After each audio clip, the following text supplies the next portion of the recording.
From Mordor to Hogwarts to Gotham, the nerds have come together to create a show for nerds by nerds. Join nerds doing nerd things as they talk about all things nerdy. Stay up to date on the show by liking the Nerds Doing Nerd Things Facebook page.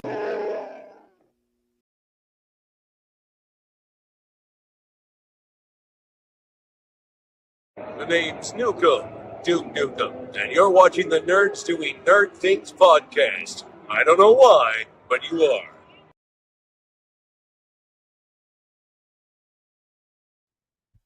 What's going on, nerds, and welcome to this week's episode of the Nerds Doing Nerd Things podcast. We are talking about Transformers Revenge of the Fallen from 2009. And joining me on the show, hi honey, is the one, the only, the co-host with the mostest. Hi, Susie. Not a marshmallow. Okay. You called us Peep. Oh, gotcha. I didn't even I may cross be my brain. fluffy, but I'm not that sugary sweet. Hi, Rob. Hi. You good? I like Red Bull. You keep drinking those, it's gonna give you wings. I got 2 more cases. Why? I don't know. Did you just go to the store and just, that looks good? No, we're not sponsored, but I know someone who is, so I get free Red Bull every now and then. I'm sponsored on Delightful. All-Star 15 TV with another energy drink company. Really good. James and Will have tried it. Yeah, we're talking about 2009's Transformers Revenge of the Fallen, but before we do that, let's hit some overall breaking points that have happened over the last week. Just going to touch on this real fast. Snow White continues to tumble, now at a 1.3 on Rotten Tomatoes.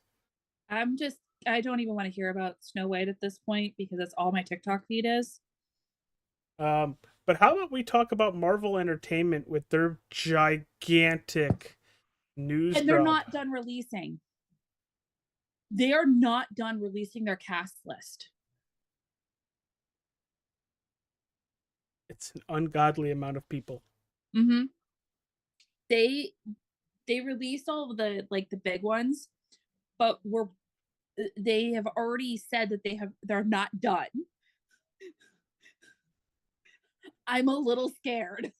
There are so many people returning for Avengers Doomsday. Chris Hemsworth, Anthony Mackie, the major... Paul Rudd with his teddy chair. Yes. Sebastian Stan. Paul Rudd with his tiny chair. Yeah. There's so many people coming back, and there are some X-Men joining the cast. Okay, we need that to happen. Okay, but still, I'm excited to see how they're going to go from Deadpool and Wolverine to now get the X-Men into the MCU along with brain fart. How the Fantastic Four movie that's going to come out ties into this as well, because they're also showing Pedro Pascal. Well, to be fair, it's Doctor Doom, so we knew Fantastic Four was going to be there. There's really no tying them in. It's their villain. I'm more curious if we're going to see, excuse me for a sec, Robert Downey Jr. in the Fantastic Four. That's where I'm getting with that, to see if it leads Probably. into Avengers Doomsday in a way. Kind of how we saw Tony Stark at the end of the Incredible Hulk movie. He might not be at the end. He might be throughout the Fantastic Four movie. So we'll see. What was I gonna say? I'm more interested. I'm excited for this movie, but when I saw Patrick Stewart and Ian McKellen on the roster, I got so excited. I was excited and sad. Let them retire, damn it. I mean, they're gonna make him do it till he's 90. Yeah, but that's Hugh Jackman. It's still X-Men. Patrick, yeah, but it's different when it's Patrick Stewart and Ian McKellen. It's a different feel. It's they let somebody else take up, and I say this with all the love in my heart, but at this point we need to start looking at who is going to take up the mantle of Professor Xavier and Magneto. Just saying, for all we know, they're dead within the first 10 minutes. You're not wrong, but I would have loved to see somebody take up the mantle. And I know that's really big shoes to fill, kind of like recasting Wolverine, but Kind of like sacrilege at this point. They recasted Hulk 3 times in a row. Yeah, but that's Hulk. Hugh Jackman's been Wolverine for well over 25 years. That's a difference. yeah, well, that's how long Patrick Stewart has been Professor Xavier, but That's what I'm saying. You can't recast these characters like fully. I know they tried to do it with Michael Fassbender and James McAvoy, but it always came back to Patrick Stewart and Ian McKellen. At the point that I see with them, they gotta die. I don't want to see anybody be them unless it's James McAvoy and Michael Fassbender again. If they're putting Patrick Stewart and Ian McKellen in the MCU, they should be the last two people to play those characters in the MCU. we're gonna agree to disagree on that one. Because then you're just ruining continuity at that point. Unless it's, like I said, Michael Fassbender or James McAvoy. Hey, does Rhodey look different to you?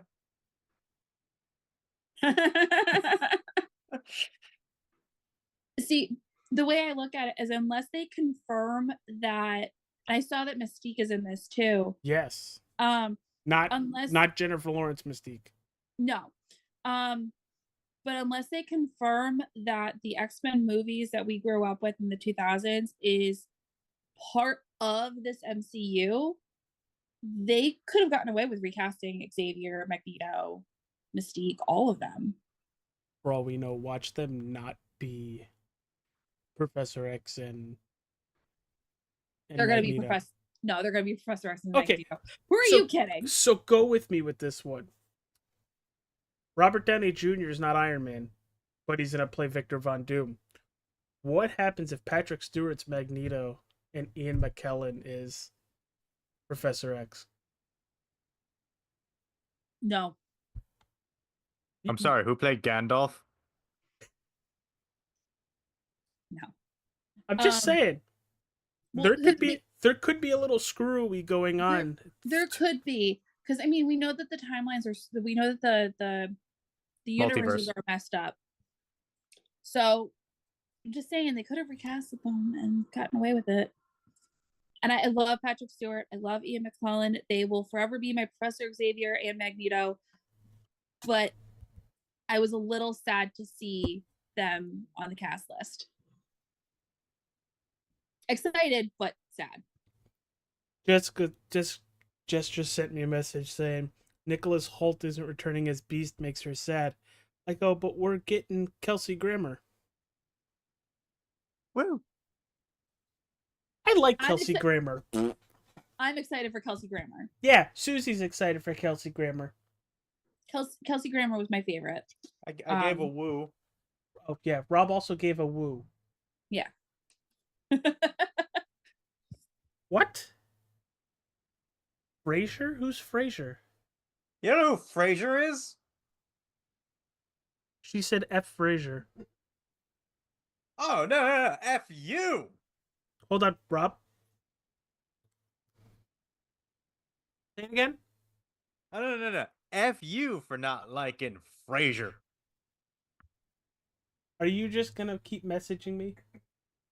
Oh, she said, F you, Rob. No, if you. Okay, guys. I literally have my headphones on full blast so she could hear it. Okay, guys. Shall we Let's talk? move. Shall we Let's talk move about? along because we're gonna have a lot of differences of opinions. I'm excited to see what they're gonna do with Doomsday. I'm excited to see what the rest of the cast list is because I'm Even really Ryan likes hoping Fraser. we get some more X-Men. I would love to see Anna Paquin come back. I would love to see Changeling, and not kill him off the first time the villain shows up. oh, I'm gonna get the wrong act. I'm gonna get the wrong Morph? actor. Sean Oh, that's Ashmore more. come back. Iceman? Yeah. Mm, We saw his name though, didn't we? No? Mm-mm. I didn't see his name. Maybe he's too busy recording on the rookie. Yeah. So, but I mean, there's names that I would love to see, and different characters I'd love to see come back, and characters that I'd love to see come back with a different cast. So with a different actor or actress. are we Whoa. finally going to get Mr. Sinister? Ooh, that'd be cool. Who Why are we plays doing him? timeout? Who would play him? Who would you cast as Mr. Sinister, Rob? Tom Holland. He's already coming back as Loki. Oh, Tom Holland. Oh God. That or follow me on this. Harry Potter. I'd rather Daniel see Daniel Radcliffe? Radcliffe as Yeah. Mr. Sinister. I think he could pull it off really well. The fact that you just said Tom Holland My brain just went diddy.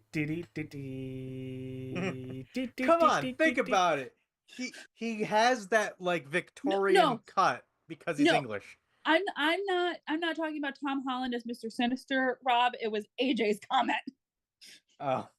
Mr. Sinister.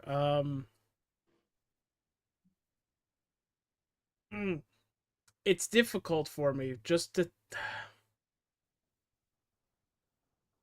He wouldn't want to put on the makeup. Oh crap! What's his name? The dude that played Red Skull. Oh, yeah. Yeah, because he had a problem with Agent Smith. Yeah, he had a problem with the Red Skull makeup, and he's like, "I'm contractually obligated to come back to do this, but please don't have me come back." He didn't come back. I think he'd be a pretty good Mr. Sinister, but that involves. Yeah. Well, actually, it doesn't anymore, because like Wicked, Elphaba is all green, and they have a way to dye the skin tone, after using Special in editing. effects. Yeah. So she wouldn't have to have her whole body or whole face painted. I think that's what they're gonna end up doing with Mystique, because she had an issue with the paint. Yes, that would be funny if they got Lou Ferrigno. Ooh, that would be funny. I just got another good one. Oh, Lou Ferrigno Jr. David Tennant. Oh, yes, please. Vote. Absolutely. That's the 100%. vote. David Tennant as Mr. Sinister. Yep, Actually, I'm done. He would eat the scenery. What about Jason every Isaacs? shot. He needs to be super English about it. Jason Isaacs could pull it off, but he would not succeed as well as David Tennant would. I haven't seen a whole lot of Jason Isaacs' work though, so I could be completely off base. But I feel like David Tennant has done so much and has been so varied in his castings. I can't think of his name. Who played Gaston in Beauty and the Beast? Luke Evans.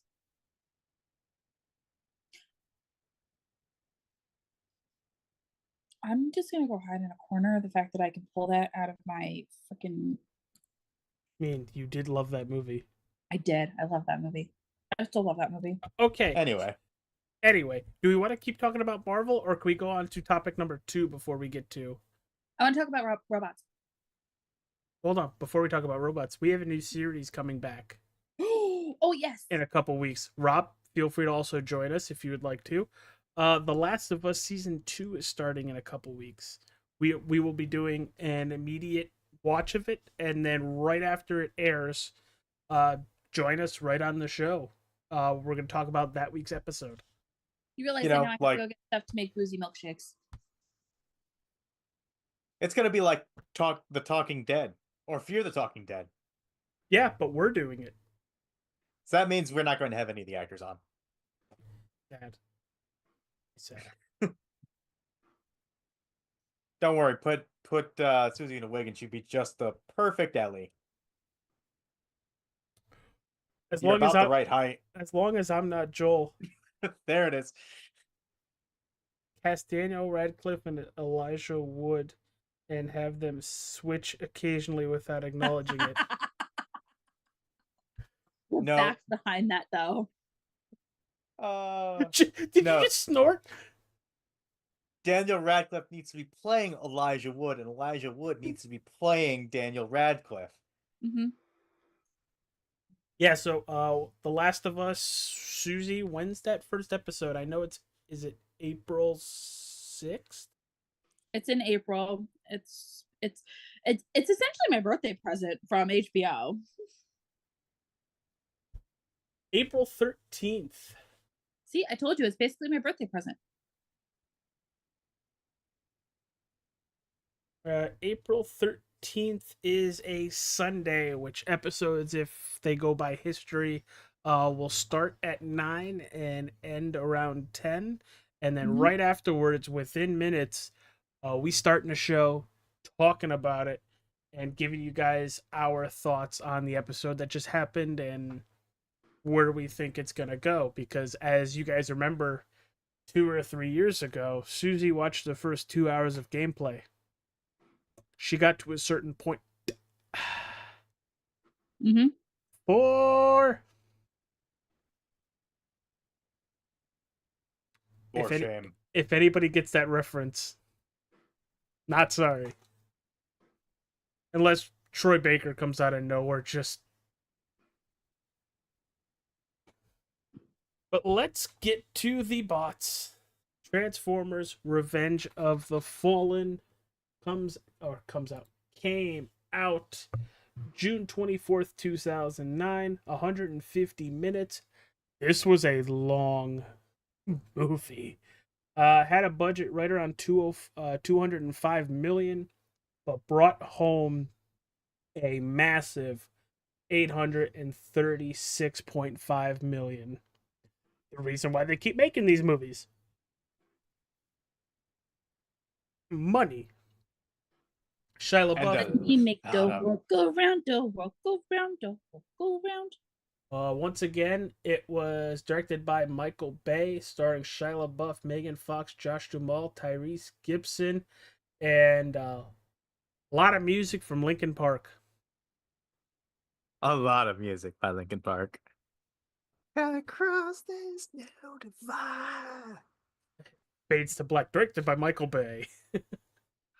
He's the most important person here. He is Explosion Jesus.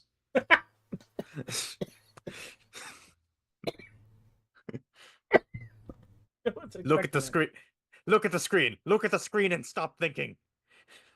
So, Can we going talk about Witwicky Air? where he does He the gets- backflip and the cartwheel and he's dead.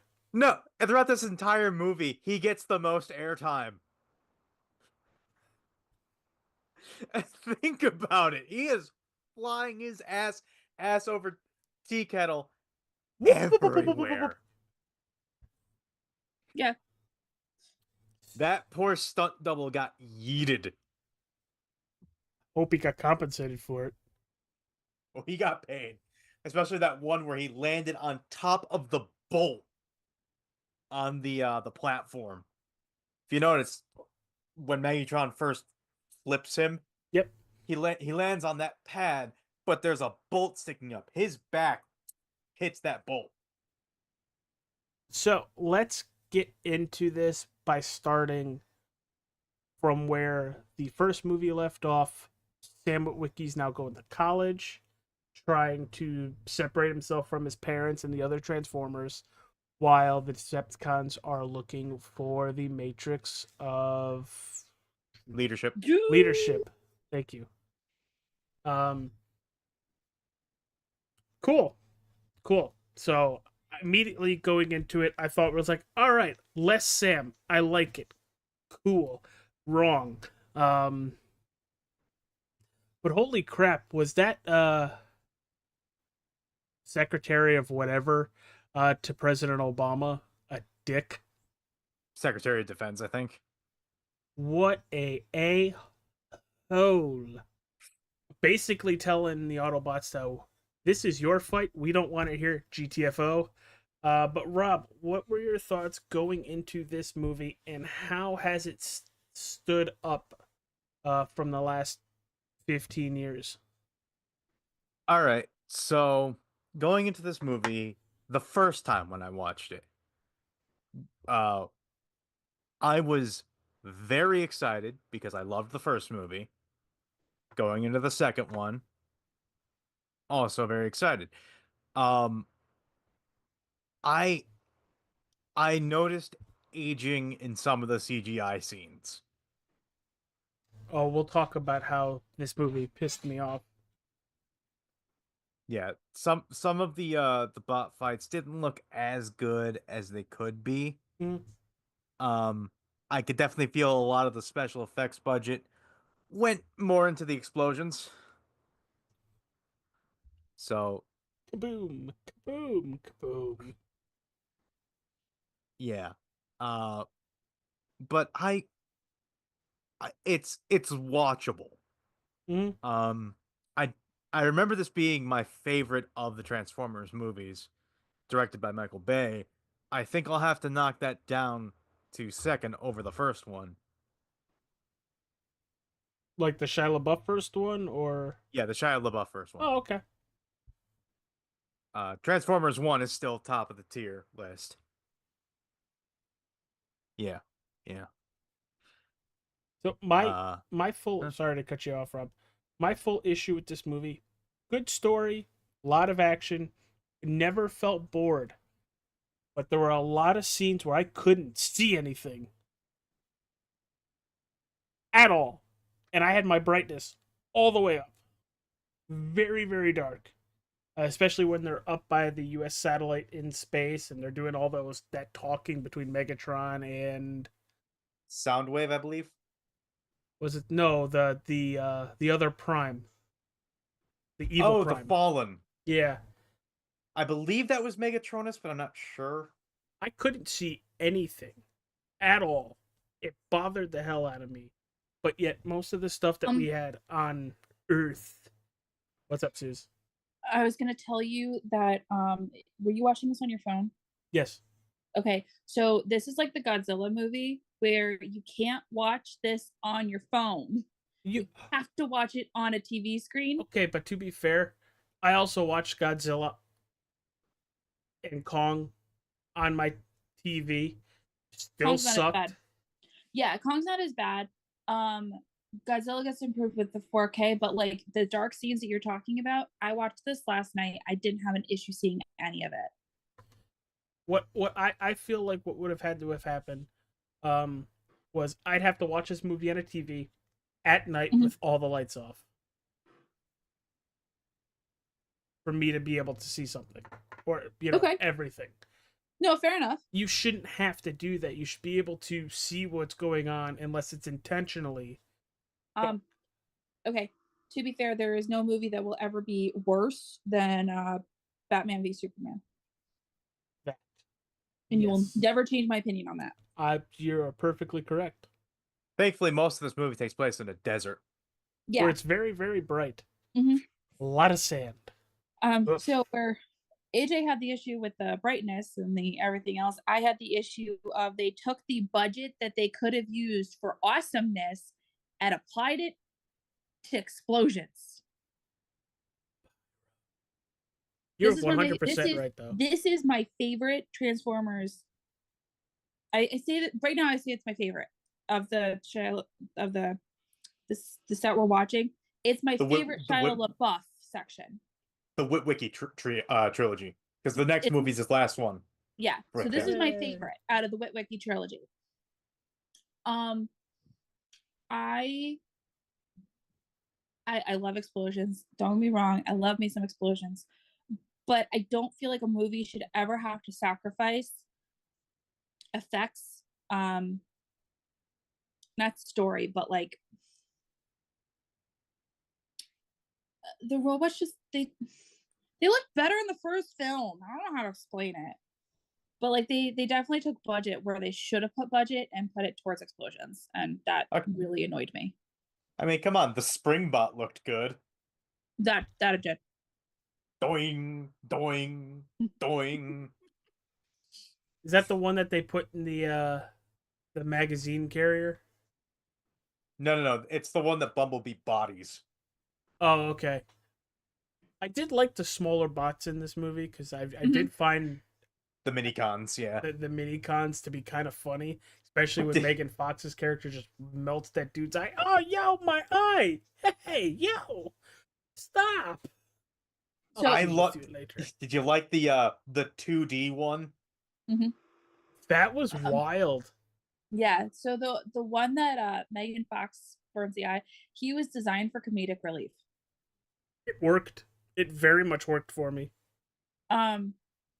But no, I love the story in this one. I love everything in this movie. I just get really bored with explosions. That's a you problem. It is definitely a me problem. But it's only a me problem when you go from like 50 explosions to 100. Because blowing things up is really fun and really cool. Now, to be fair, they are fighting the American military, and the American military is 90% blowing things up and then shooting a gun. Yeah, that's the only reason, like, this movie, like, I can watch this movie is because I'm recognizing that, hey, these are the Americans. We like to blow stuff up. So they did kind of represent the American army pretty dang well. I kind of felt through this movie, and correct me if I'm wrong, that they used a lot of explosions to mask other things in the movie. They did. And another thing with the lighting, and I've said this many times in the show, and Susie's going to give me the death stare. A way to fix horrible CGI is to make everything dark. Yes. Just saying. There's how you save budget. You give them an outline, you give them 2 red eyes, and just keep it dark. But overall, I enjoyed the story. I was a little creeped out that Sam was about to go to town on a robot. That was a little weird. Yeah, he was living the dream. Well, he was about to. She had one hell of a metal tongue. I forget her name because the Panther was Ravager, and I always think that one's Ravager because they're both Fedbots. Yeah, her name wasn't Ravager. I don't remember her name. And for me, her name was not important because Megan Fox's character took her out real quick. Her name is Alice. That's all it gave it. That's all they have for it. Okay. But overall, I enjoyed the movie. When it comes to these kind of movies, I don't see a reason why they have to have a love story always attached to it. But I can't believe they killed Optimus in the first hour. Yeah. Somebody could have warned me when I said, well, they're not going to kill Optimus, are they? Nobody said anything. No, I am never going to warn you. Ever. Because he didn't just die. He got executed. I did warn you. Do not get attached to any character you see at any moment. They could get killed. Yeah, I think they really should have just killed Sam there and not have made a third one. I don't know. I've never seen the third one. we're going as I'm going, but that would have been one hell of a He his near death experience had to be a plot device to get the show that Matrix. no, to show that humans can interact with primes. Mhm. This is something that will come up in a later movie. Yeah. It's an important plot piece. So, what part of the movie stands out for you guys, Susie?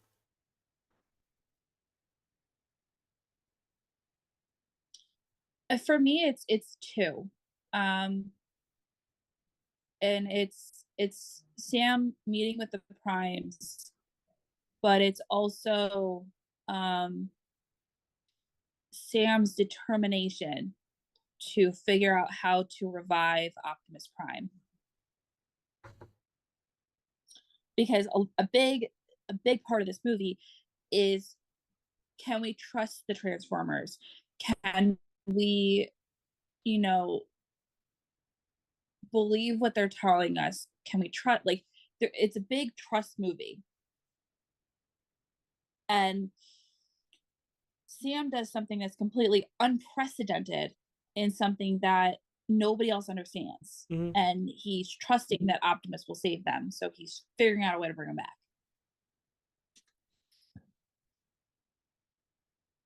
Oh, whoa. What? That's a.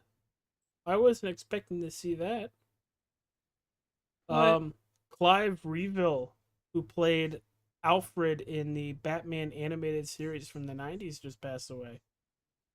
Oh man. 95. Mm. No, he lived a good long life though. And he played Alfred in the animated series for quite a long time. What are you doing on social media? James sent it to me. So, James. Don't shoot. But I thoroughly enjoyed watching this. I think this could have culminated the movies. I don't know what they're gonna do for a third one, but by the name, it has something to do with the moon and the dark side of it. That's pretty good deductive reasoning. Because it's the name. Ah. I Mm. forget the name of the ship that's on Io right now. That's the ship where the Fallen was. But that should be Triptychon. I think you're right. Isn't that stuff that's in Turkey? No, that's a Transformer. That ship's a That's fair. Transformer. Hey, you know who would also be good I in a will say- Transformers movie? Mm. Tom Hiddleston. So we all remember Transformers 1, right? Yeah. An important character dies in this movie that you probably didn't notice. Ileeta 1 is dead. The pink one. Oh, really? She's the first one that dies in the desert. Mm-hmm. Oh, shit. So Ileeta 1 is dead. She doesn't come back. Mm-mm. So we're down one of the major cast members already.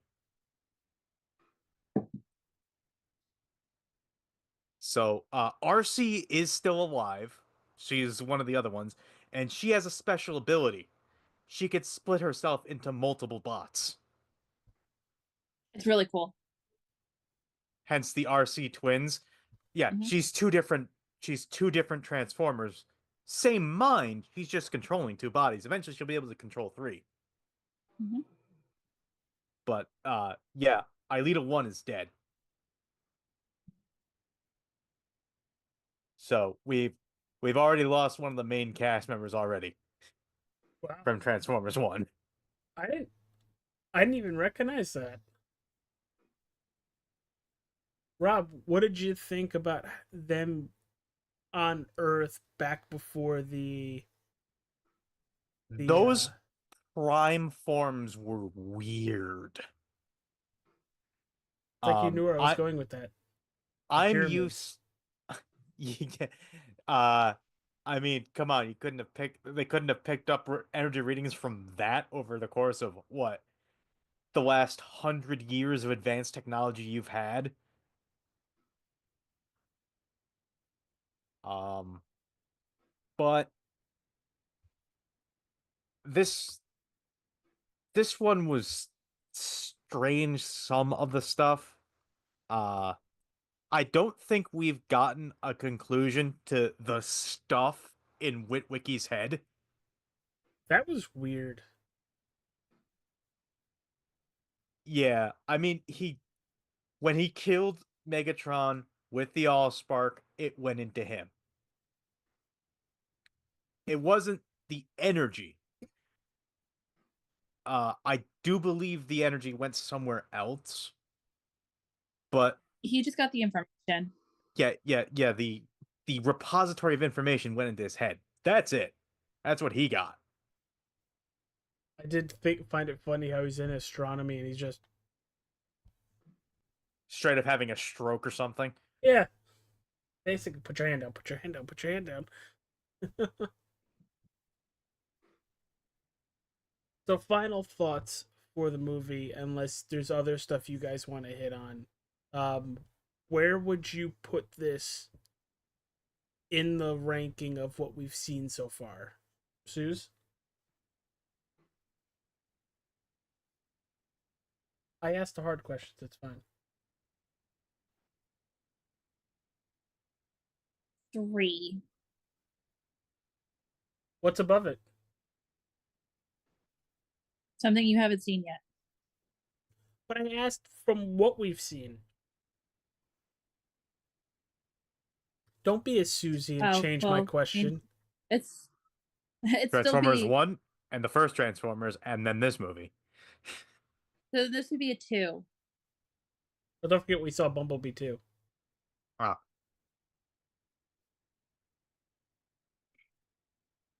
No, I'm still gonna stick with my 3 because Bumblebee and Transformers 1 is above it. Rob. I'd go 1, 2, Bumblebee. Which one is one? 1 first, then this one, then Bumblebee. Thank you, because you messed me up a little bit. It's like I said what? So Too many ones. for me, it's 1, Transformers 1, then Bumblebee, then the first Shia LaBeouf. No, I lied. It's Transformers 1, Bumblebee, Revenge of the Fallen, and then Transformers with Shia LaBeouf. So it's right below the enemy scrotum. I feel like AJ just gave my order. Since when is AJ and I ever in agreement on what order movies should be in for ranking? Damn it, Rob! Simmons, I swear, is the best character in these movies for comedic effect. Oh, it was great the whole movie. What did you think about the side college character guy? Annoying as hell and very happy when he got tased and put unconscious. Which time he got tased? When he's in the car and Seymour turns around and is like, I can't listen to that guy. God, it was satisfying. Just I thought you were gonna say when he accidentally tases himself in the balls. no, because this time it was purposeful. Someone wanted to hurt him. God, it was great. All right. Any final thoughts? Next week we do Transformers Dark of the Moon. Which is a weird title. Not knowing what's gonna happen. Yeah, Yeah, it's it a weird does- title until you actually watch the movie. It doesn't actually tell you anything about what's going to happen in it. No. Okay, Right. to be fair, half the titles that Transformers have don't really tell you what's going on in it. Revenge of the Fallen. The Fallen tries to get his revenge. That's about the only one. Rise of the Beasts. The Beast Formers show up. Yeah, but they don't really rise. They just The knights show up. Rob's trying to prove my theory wrong. I feel like I'm in danger because I'm kind of in the middle of it. I'm in danger. Okay. You are very much in danger. All right, everybody. Thank you for tuning into Transformers Revenge of the Fallen, our Nerds Doing Nerd Things review of it. Sunday, we have the Wrestling with Nerds podcast. They're going into round 2 of their entrance themes bracket. Hit that like button, subscribe, follow. Take care, everybody, and we'll see you Sunday. Bye. Bye.